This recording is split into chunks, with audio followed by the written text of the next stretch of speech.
السلام علیکم۔ P D M کی سربراہی اجلاس میں آج کچھ بنیادی فیصلے ہوئے۔ پہلا فیصلہ یہ ہوا کہ 31 دسمبر تک تمام جماعتوں کے تمام اراکین صوبائی و قومی اسمبلی استعفے اپنی اپنی قیادت کے پاس جمع کریں گے۔ دوسرا بنیادی یہ فیصلہ ہوا، اس کا بلکہ اعادہ ہوا کہ حکومت کے ساتھ کوئی مذاکرات نہیں کیے جائیں گے۔ اور تیسرا یہ کہ احتجاج کے اگلے مراحل کے تعین کے لیے کل اسٹیئرنگ کمیٹی کا اجلاس ہوگا، جو پہیہ جام ہڑتال کے لیے، شٹر ڈاؤن ہڑتال کے لیے اور حکومت پہ دباؤ ڈالنے کے لیے جو دیگر اقدامات ہیں اس کے لیے ہے لائعمل، وہ اسٹیئرنگ کمیٹی وضع کرے گی۔ یہ توقع کی جا رہی تھی کہ پیپلز پارٹی استعفوں پہ آمادہ نہیں ہوگی، اور آج کے اجلاس میں بھی پیپلز پارٹی کی طرف سے یہ موقف دیا گیا کہ استعفوں کے آپشن کو آخری آپشن کے طور پر رکھنا چاہیے، لیکن مسلم لیگ نون، مولانا فضل الرحمان صاحب اور باقی تمام جماعتوں کا اصرار یہی تھا کہ نہیں، استعفے پہلے مرحلے پہ دے دینے چاہیے۔ لیکن بالآخر پیپلز پارٹی اور باقی جماعتوں نے درمیان میں یہی ایک راستہ نکالا کہ 31 دسمبر تک استعفے جمع کر دیے جائیں گے، اور اس کے ساتھ ساتھ احتجاج کے دیگر رستوں کو بھی اپنایا جائے گا۔ اور اس فیصلہ کا اعادہ کیا گیا کہ حکومت کے ساتھ کوئی بھی پارٹی یا حکومت کے سرپرستوں کے ساتھ انفرادی مذاکرات نہیں کرے گی۔ اب کچھ لوگ تو اس کو ایک معمول کی کارروائی کا نام دے رہے ہیں جو حکومت کے حامی ہیں، لیکن حقیقت یہ ہے کہ حکومت اور حکومت کے ان سے زیادہ ان کے جو خیرخواہ ہیں یا ان کے جو سرپرست ہیں وہ زیادہ دباؤ میں آ گئے ہیں، اور اب دونوں سائیڈ بند گلی میں جا چکے ہیں۔ عمران خان صاحب اب بھی کہتے ہیں کہ وہ مذاکرات نہیں کریں گے، اور اگر انہوں نے استعفے دیے تو استعفوں کی صورت میں وہ دوبارہ الیکشن کرا دیں گے، اور میں ان کو NRO نہیں دوں گا۔ حالانکہ اگر تمام اپوزیشن نے استعفے دیے تو پہلی بات تو یہ ہے کہ الیکشن کرانا اتنا آسان نہیں ہوگا عمران خان صاحب کے لیے دوبارہ اتنے زیادہ حلقوں پہ۔ دوسرا، یہ اگر احتجاج جاری رہتی ہے پہلے سے کہ جبکہ ملکی معیشت تباہ حال ہے،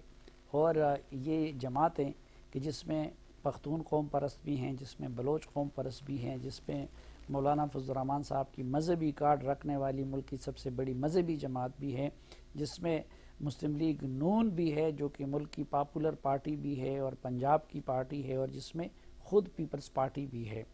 تو اتنا آسان نہیں ہوگا کہ یہ حکومت اس کے بعد سسٹین کر سکے۔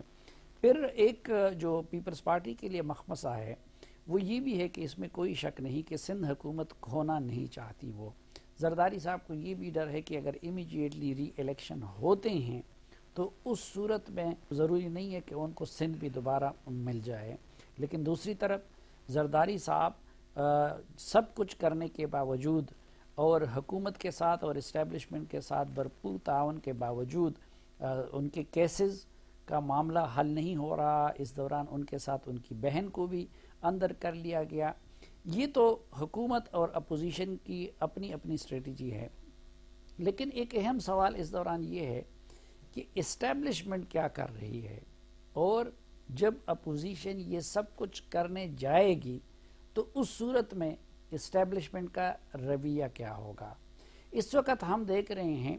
کہ بظاہر اسٹیبلشمنٹ کی طرف سے بالکل خاموشی ہے، اور میاں نواز شریف کی طرف سے مسلسل اٹیکس کے باوجود بھی اسٹیبلشمنٹ اس طرح متحرک سیاست میں نظر نہیں آ رہی ہے جس طرح کہ ماضی میں متحرک تھی۔ میری معلومات کے مطابق اس کی دو ریزن ہیں۔ ماضی میں جب بھی اپوزیشن کو انگیج کیا یا اپوزیشن سے کسی مسئلے کو حل کروایا گیا، وہ FATF کی قانون سازی تھی، وہ مولانا فضل الرحمان کو واپس بھیجنا تھا، یا باقی سب کچھ تھا،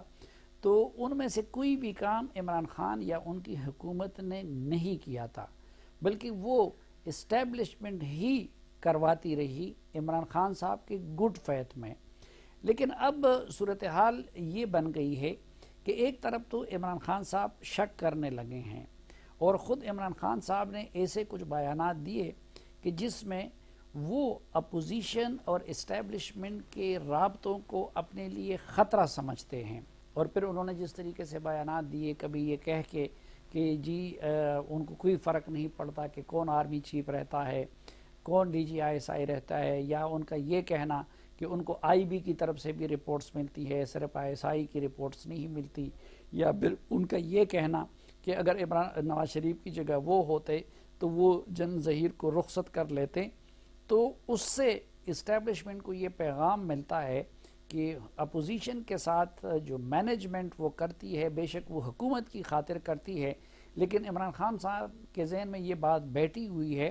کہ اگر اپوزیشن اور اسٹیبلشمنٹ کی کچھ انڈرسٹینڈنگ ہوتی ہے تو اس کا مطلب یہ ہوگا کہ ان کی چھٹی ہو جائے گی، اس لیے وہ معاملے کو پولرائز رکھتے ہیں، اور ان کی یہ کوشش رہتی ہے کہ وہ اسٹیبلشمنٹ اور اپوزیشن کو آپس میں نہ صرف لڑا کے رکھے بلکہ اس لڑائی کو گرم رکھے۔ تو شاید ایک یہ وجہ ہے کہ اس دوران اسٹیبلشمنٹ کی طرف سے ہمیں ایک پراسرار خاموشی دیکھنے کو ملتی ہے،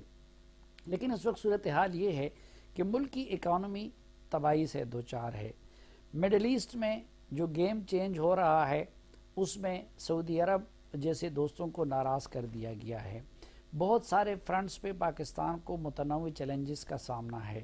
جو ابھی ہمیں تو صرف ایک طرف یہ پی ڈی ایم کی ایکٹیویٹی نظر آتی ہے اور اس کا میڈیا پہ ذکر ہوتا ہے، لیکن اگر آپ دیکھیں تو پچھلے دنوں جو